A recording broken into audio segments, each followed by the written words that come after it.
I love that. We do need people to step up, and we need courageous people. We need people to also to call out things as well. We Totally. do. We need those people, and the more that come that are brave and courageous like that, I think everybody's just kind of waiting for. It's like, who's going to be the first one who steps out on the dance floor? You ever go to a wedding, right, or you go to some special occasion, and they're playing dance music, and you're looking around, and nobody's on the dance floor. It reminds me actually when you brought that up, what I was getting a visual of was like a junior high school A dance junior where high it's like school dance. it's one of your Yes, very first dances. yes. Everyone's just standing around like, well, who's gonna dance first? I was And always that kid that would go out on the dance because I couldn't help. They'd play some Michael Jackson, and I'd be like, "Oh my god, I can't stand still! Oh my god, I gotta go out!" And I would go out on the dance floor, and lo and behold, as soon as that first person goes out on that dance floor, then it gives other people the courage to come out on the dance floor. Isn't that funny? That's how we are as humans. We are waiting for it someone to go is. on the dance floor, Jennifer.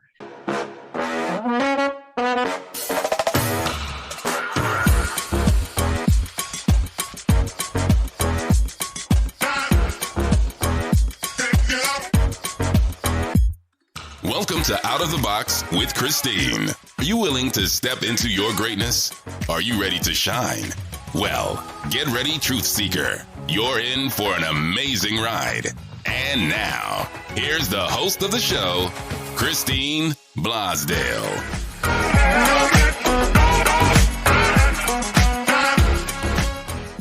Welcome back to Out of the Box with Christine. I am your host, Christine Blosdale. I am a media coach, podcast coach, author, and of course, expert authority, business advisor for wonderful conscious entrepreneurs who want to get their message out into the world through podcasting, vodcasting, all that good stuff. And today I am very excited. I was telling her before I hit record that I got the goosebumps when I was wanting to have her on the show, and the goosebump meter for the Blosdale goosebump meter means it's the universe's way of saying yes, yes, yes. Yes, yes, yes. You need to move forward on this. So I'm very happy to share with my wonderful audience my guest today, Jennifer Spor, who is a spiritual advisor. She's a channel and Akashic Records master consultant and teacher.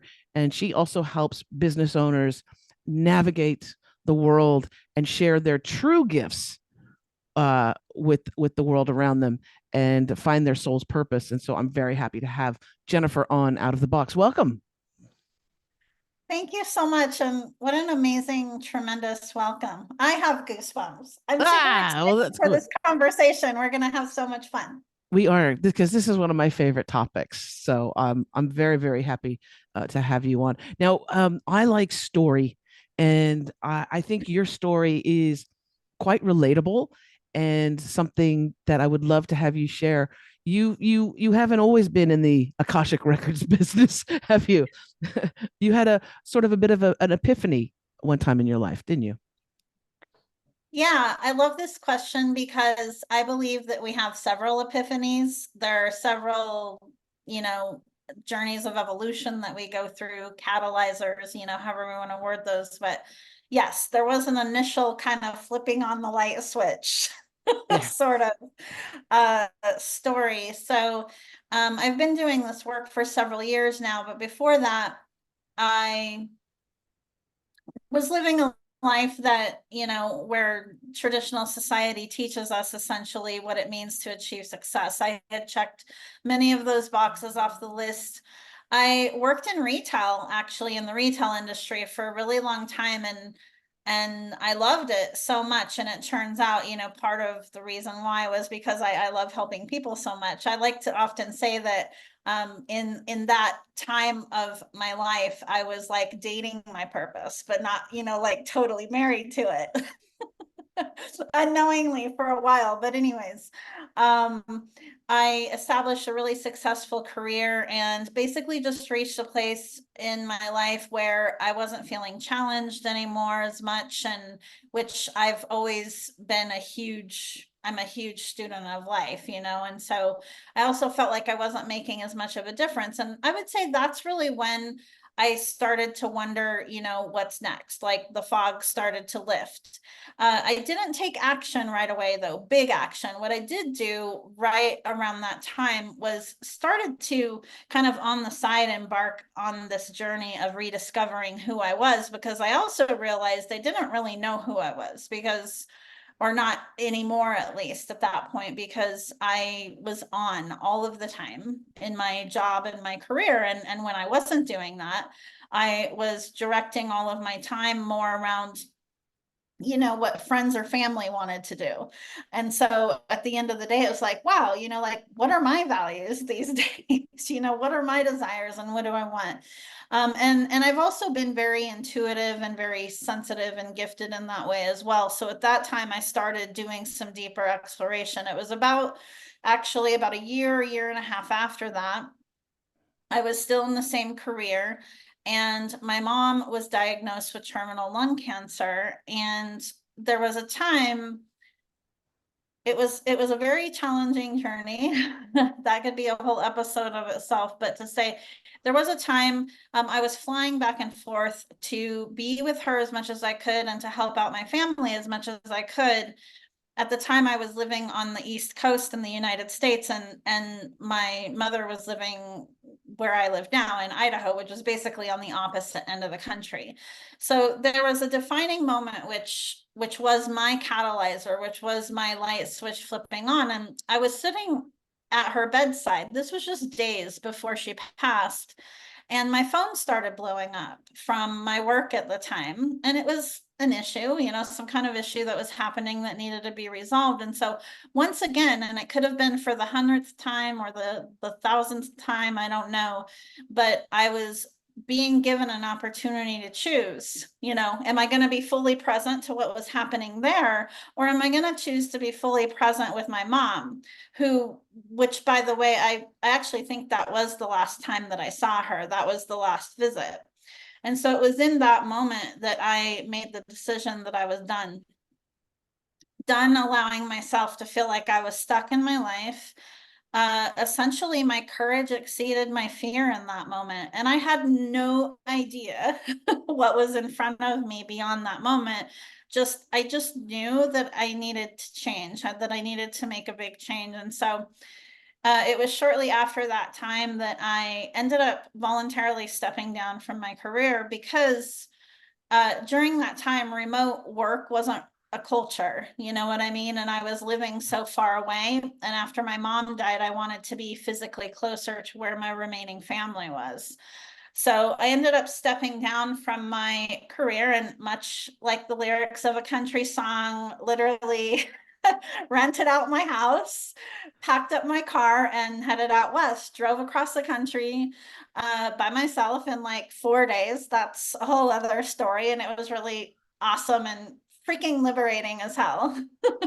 But it was really that whole journey of transition is really when it started. It was during that time after I had moved that I was figuring out what was next, that I realized I had such an abundance of support in healers, therapists, coaches. But at the time, I was hard pressed to find support from someone who could relate to what this awakening that I was experiencing, but also to support me in actually integrating who I was becoming into my physical reality. And that's when I got the idea to become an entrepreneur, to dedicate my path to helping others step into their truth, to remember the truth of who they are and pursue their highest path here. Oh, I love that. And you were talking about too the thing of, it's sort of like jumping off a cliff where you don't know what is going to happen. You have absolutely no idea, but you also have that faith that whatever you'll be caught. You're jumping off, Yes. but you will Yes. have a soft landing, or you'll be going to Yes. someplace that you need to go. And that, because that can be a very scary thing for people, to leave everything that they know, right? And to Absolutely. yeah, but that's how Yeah. things change as well. Well, it is. And it's also really how creation and how creating your reality works. I mean, so many of us have been influenced by this societal programming that circumstances have to be just so. You have to be in this place financially or in this path on your life in order to make a big change like that. And it's just not true. It's actually the ideas, our imagination, the soul-led nudges that come to us. When we receive that guidance, that is the time, not when our fear-based, ego mind tells us that it's the time. Well, and isn't it that it's also that innate that need to stick with the tribe, right? I think it goes back to our caveman days of, oh, I need to pretend, so be wrapped up in societal norms. I need to pretend that I fit in, so I'll do the 9 to 5 job, or I'll have the house with the picket fence, Yeah. whatever it is, because if not, I'll get kicked out of the cave, and then the dinosaur was going to eat me. Yes, I love that you bring this up, actually, because our part of our innate nature is to be connected, is to be part of a group. It's just what happens when you're having awakenings like this and making big changes like this, is that the tribe that you were with or the community that you're with may not be moving forward at the same frequency that you are, and it might be time to find a new tribe. Relationships are something that people are really challenged in navigating, and Yeah. I'm not exempt from that experience on my own personal journey either. To be honest with you, there are some relationships that flourished as a result of making that change in my life, and there are other relationships that ended up going away completely. I think it's just a willingness to have. You don't have to be without fear, okay? It's just a decision, a willingness to have the courage to honor the truth of who you really are, and know that the relationships that resonate with that are going to fall into place or flourish as a result. Absolutely. I have I think this is from doing so many years in radio, in broadcasting.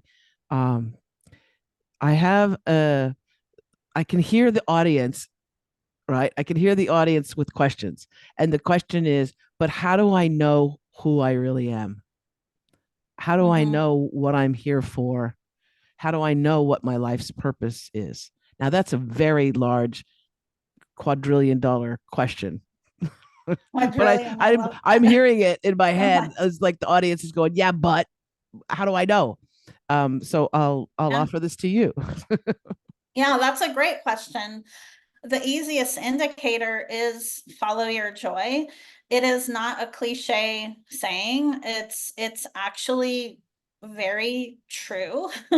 When you pay attention to the way that you love to spend your time, pay attention to what lights you up, to what brings you joy, to what inspires you to feel good, because it really is all about feeling good. And so using your emotions as a GPS, so to speak, is an excellent way to get to know more about the truth of who you are.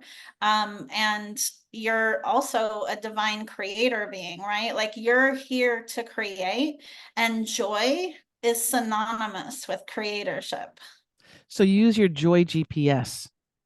Yes, I love what you said. Joy You can have that. GPS. That's yours. It's just like we were kind of saying earlier, right? And I was in this space on my journey in my other career where I checked off all those boxes, because those were the boxes that I thought initially that I needed to check off to feel fulfilled. And then, wow, I hit a ceiling, because I realized that checking off all the boxes, seeking for something outside of myself to fulfill myself, wasn't the answer. I needed to figure out who I was to truly feel that. I love the idea of seeking that joy, because like in my with coaching clients and things like that, I love seeing that spark I love teaching. I'm a teacher, really. I'm a coach, but I mean, I'm a teacher, and I love teaching people, giving people the skills and the tools so that they can Mhm. go on and create and share their stories or share their wisdom or share their expertise with a much wider audience, right? So that it's that ripple effect. So they get to share their inspiration or their motivation, all those things, and then that affects other people, and then they share that. And I love that. That's what I'm passionate about, because I love seeing that spark. And I have a client that's she's 76 now, and she said, oh, and she's from Brooklyn. She says, oh, Christine, I don't know if I can do this podcast thing and the YouTube videos. She's like, I'm not very technologically savvy when it comes to the computer. And I said, Barbara, don't worry. I'm going to keep it simple for you, because she's a master Reiki healer. She's been doing spiritual work for ever, and she wanted just to share the message about Reiki healing, but also about hypnotherapy and all that good stuff. And so I taught her, and now she's got like 85 episodes. She's tearing it up, and Love she's in her that. late 70s with her own podcast and YouTube channel, and she's reaching people that she could never reach in her little office in Westlake Village. And that's Yeah. the joy. I love doing that. So if people who are listening to this or watching this can tap into those things that bring them joy, your message to them is go for it, go for it, go for it. Yeah.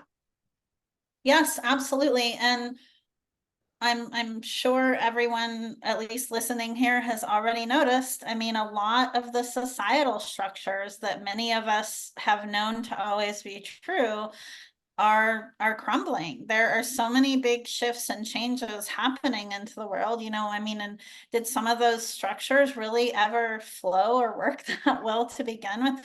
Who knows?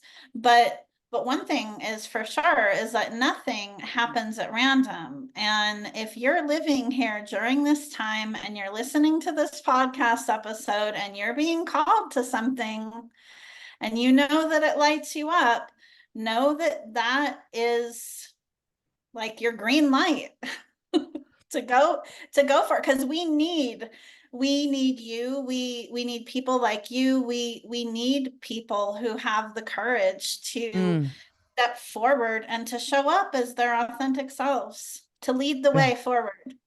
I love that. We do need people to step up, and we need courageous people. We need people to also to call out things as well.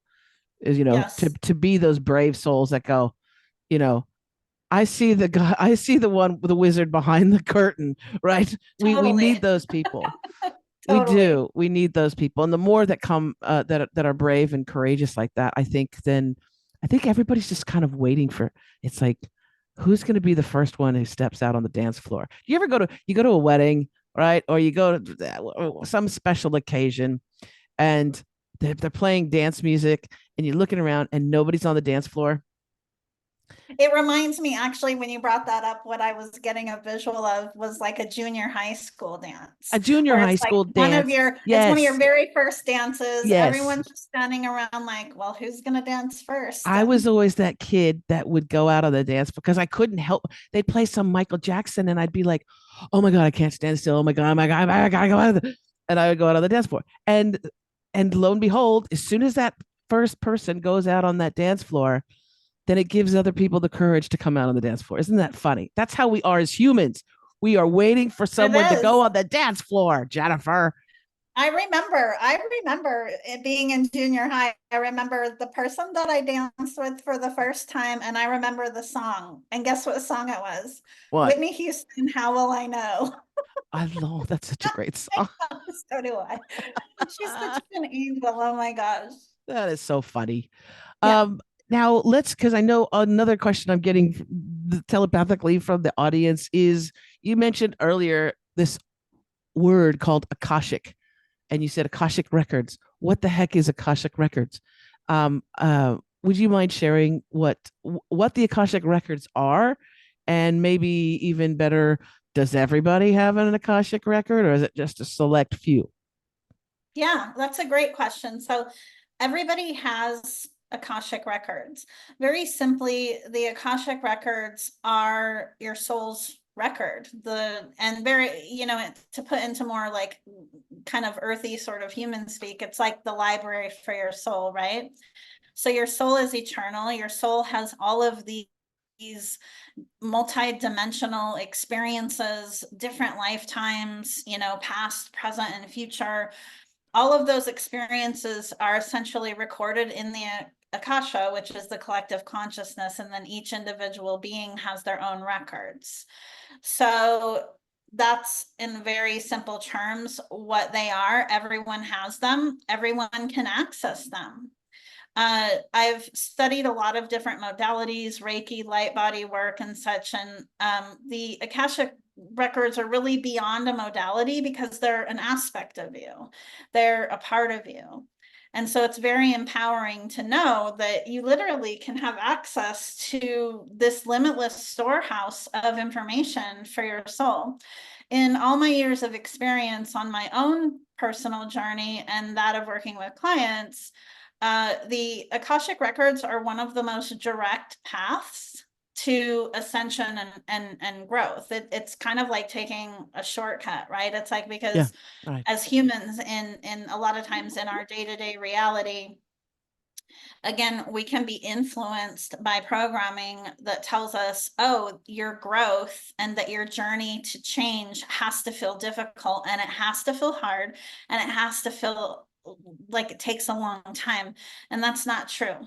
What it's about is our willingness to shift. And if we are sincere in our willingness to shift into a higher frequency, that can happen right away.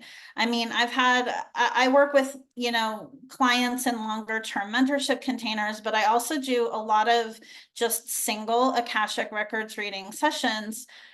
And like, I had a client comment one day that her life was changed in 25 minutes. I've had someone else tell me all of these shifts that occurred just within a couple of days of having our session, from one session.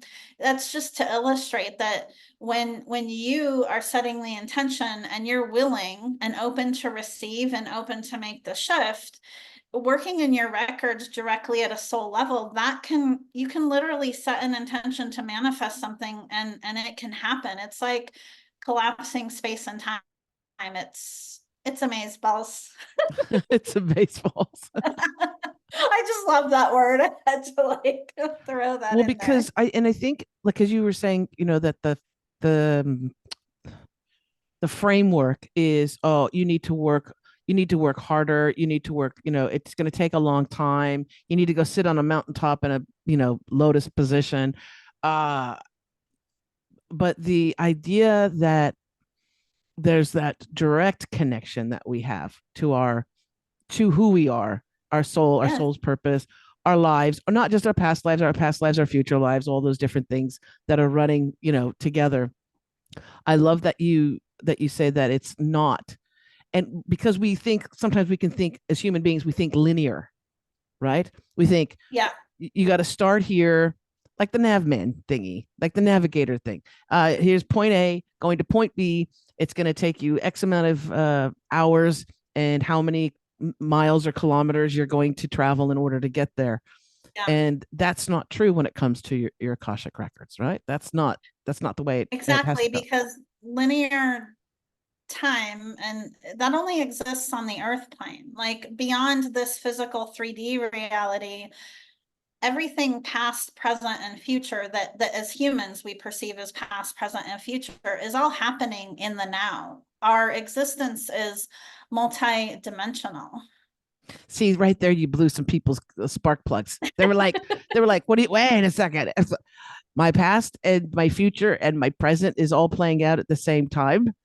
They're like, Yes, because yeah, so we could go down a rabbit hole on that for sure. I want to kind that of might be finish part that B. statement off by elaborating a bit to say that when we refer to soul purpose, soulmates, everything that we put soul in front of, when we're talking about soul, we're actually only talking about a fragment of our soul.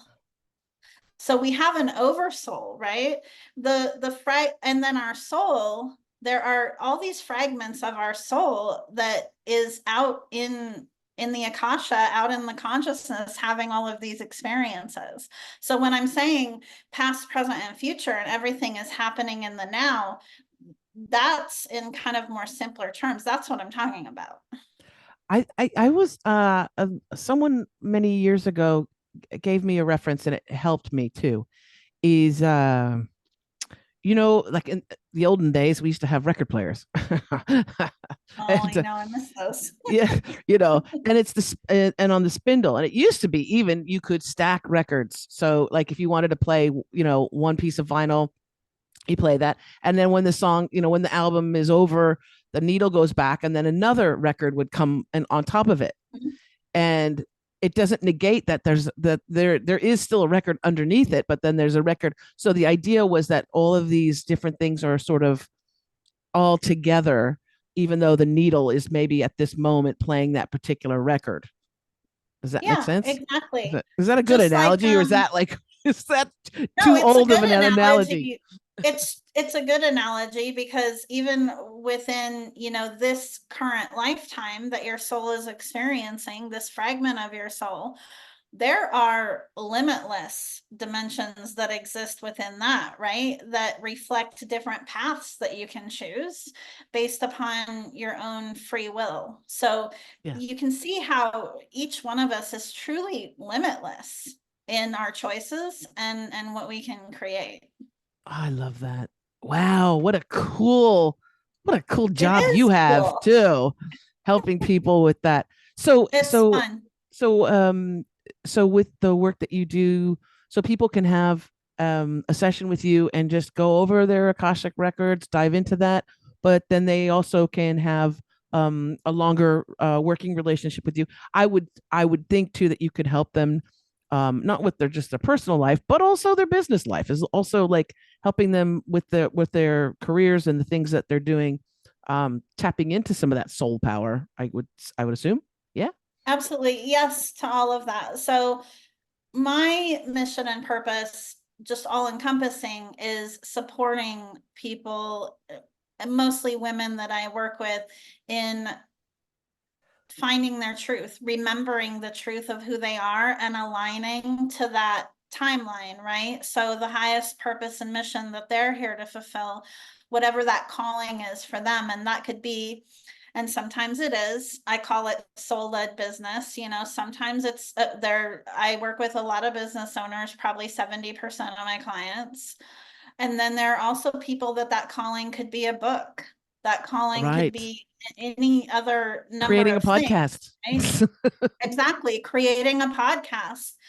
Absolutely. It can be any one of those things. That's actually what I do. So everybody has their own style of working with people, but for me, beyond and within working in the Akashic Records, I have a gift for being able to connect with someone and tap into their highest path. Like I can connect Beautiful. with someone's energy in the records and know what that is for them. I can see it and I can feel it. And then also what distortions might be in their body, right, that are blocking them or causing it to feel hard for them to move forward and achieving that. And I'm a channel as well. So sometimes I've channeled very detailed business offerings for people or, coaches and healers, or it's really just dependent upon what the person's unique path is. But what it all Ah, comes back to is like, I'm here to help them remember that. I I need to book a session with you. You can, that would be wonderful. Yeah, so I do offer single sessions. I do have pretty much a handful of people that I work with privately, longer term containers. And then I also teach the Akashic Records. I have Love that. a quarterly virtual retreat that I do just for a few hours a day over a weekend, where I work with people in a group kind of sisterhood sort of circle retreat setting to to experience that transformation, because I believe, like, imagine what kind of worlds we could be living in if everyone had access to themselves at this level. Like, how empowering is that and amazing is that? So I love teaching people how to do this as well. That's your passion. Yes. Yeah. Yes. I can clearly see that. So if people want to find out more information, if they want to get on your newsletter list as well, where do they go, Jennifer? Yeah. So the best place for all things Jennifer to go is my website, jenniferspor.com. I believe I included the link for you, but I also have an amazing free meditation activation journey called Highest Destiny. So if you are feeling called, right, to evolve and step into that next evolution, that journey will aid you in doing that. I've actually had many people message me after listening to that to tell me that they've listened to it several times, and each time they have a different experience because the journey is actually done in the Akashic Records. So there's an energy of that when you're in there. And I have that link. I do have that link, and I'll make sure I'll post it in the show notes. So as well as a link to your website, Jennifer Spor, and it's SPOR.com. Put to your website for folks to click on, and that's very wonderful free gift, the meditation and activation from you on Highest Destiny. That link will also be in the show notes, so people can just click on that and enjoy it. Oh my goodness. And then I hope that they do get in touch with you. I want to thank you so very much for being with me today. Now my brain is like, I'm going, okay, look, let's see all the stuff that's possible. And I'll definitely get in contact with you and set up my own personal journey with you as well. Thank you so much, Jennifer, for joining me today. And I hope you had a good time as well. Thank you. It was so much fun and an honor. Thank you so much. Absolutely. And I want to thank you, wonderful listeners on Apple Podcasts, Spotify, Google, Audible, all those great audio platforms. I want to thank you for joining us today. And also those that are watching on YouTube, thank you so much for your support of the show over the many years. I think it's the 7th or 8th year. I don't keep track. But I want to thank you so much for your support. If you want to know more about the show, you can go to outoftheboxwithchristine.com. If you want to know more about my coaching, you can go to christineblasdale.com or expertauthoritycoach.com. All those links will be in the show notes, so don't fret. You don't have to write it down. Just click the link in the show notes. And until next time, as I always say, remember to think outside that damn box. Bye for now.